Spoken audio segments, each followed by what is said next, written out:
Hi, I'm Bugsy and I'm an addict. I'm going to be reading just for today, August 9th, 2024, The Power of Love, page 231, basic text, page 47. We begin to see that God's love has been present all the time, just waiting for us to accept it. God's love is the transforming power that drives our recovery. With that love, we find freedom from the hopeless, desperate cycle of using, self-hatred, and more using. With that love, we gain a sense of reason and purpose in our once purposeless lives. With that love, we are given the inner direction and strength we need to begin a new way of life, the NA way. With that love, we begin to see things differently, as if with new eyes. As we examine our lives through the eyes of love, we make what may be a startling discovery.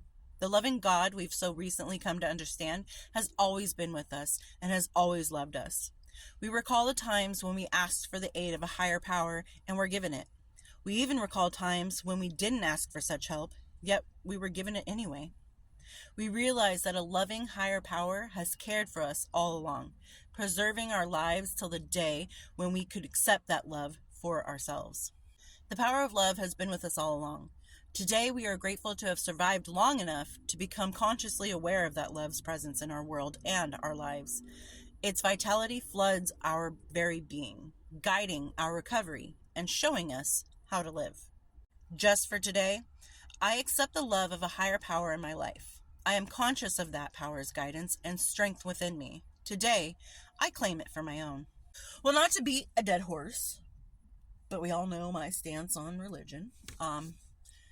So whether it be God, the universe, or whatever deity or belief system you follow, that strength and energy has always been present. It's always been accessible to us. We just didn't know how to accept it or open our eyes to see it around us. The times that we're like, oh, that was lucky. If we think back, maybe it wasn't just luck. Maybe it was, your God or the universe kind of trying to give us that little push.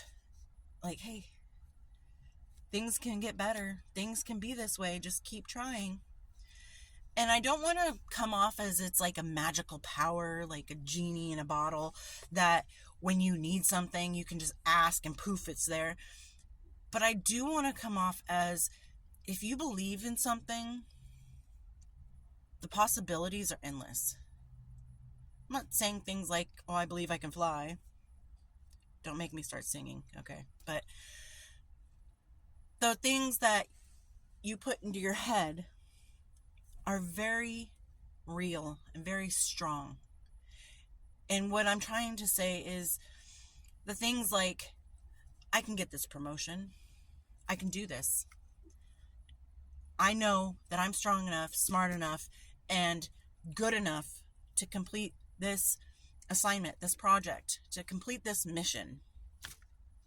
And when you start telling yourself things that are positive and you start giving yourself that pep talk and keep yourself up, you start to see that things may not go exactly how you hope, but things around you and the things in your life start to go better because you're starting to look at things in a positive light, the silver lining, if you will.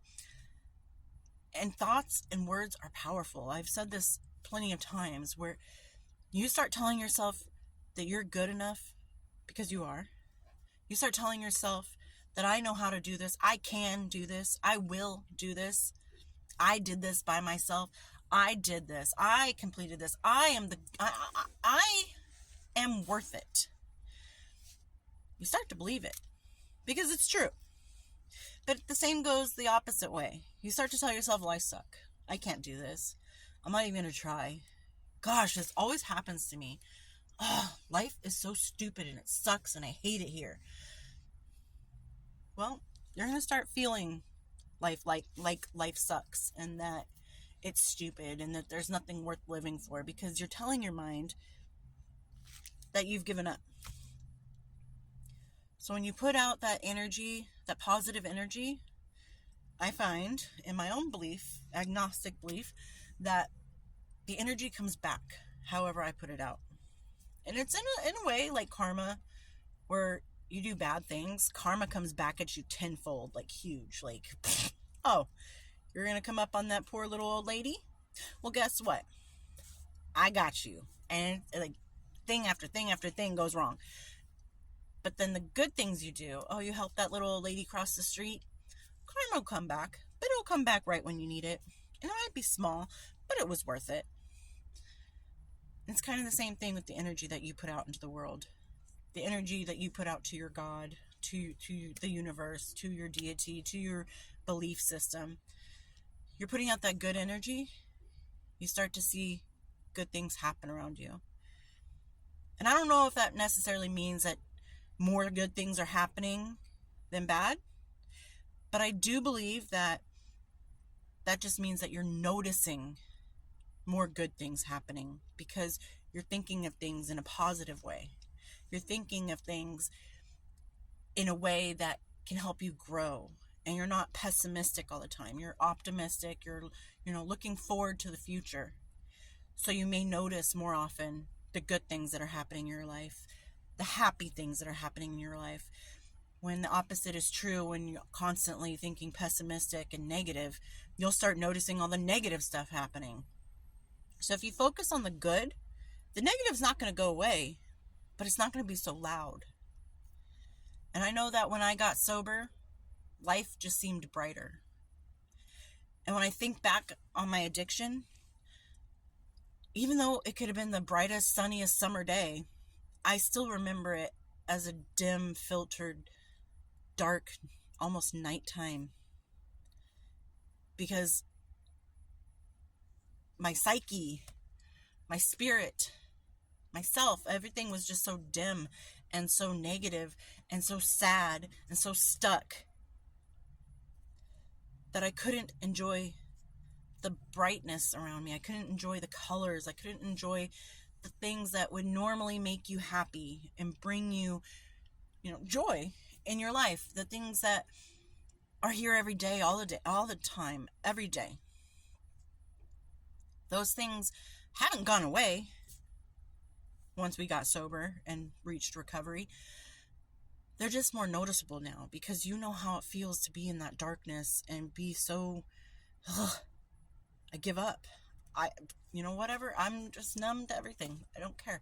But now that we're sober and in recovery, we're starting to feel the things that have always been around us, and we're allowing it to enter our lives, and we're accepting it into our lives.